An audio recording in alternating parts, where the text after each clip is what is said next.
দেখতে চাই না, আমরা কোরআনের বাংলাদেশ দেখতে চাই। কারা কারা দেখতে চান? আমি দুহাত দেখতে চাচ্ছি।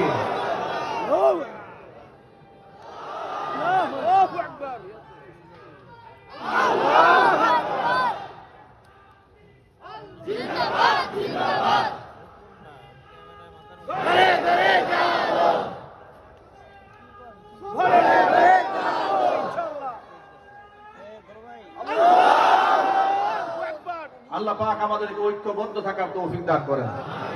আরো জোরে বলেন আমিন।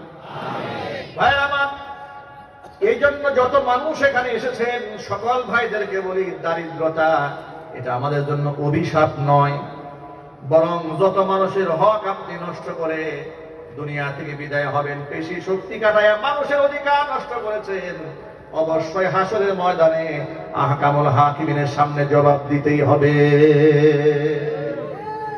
আল্লাহ পাক যেন আমাদের সতর্ক থাকার তৌফিক দান করেন।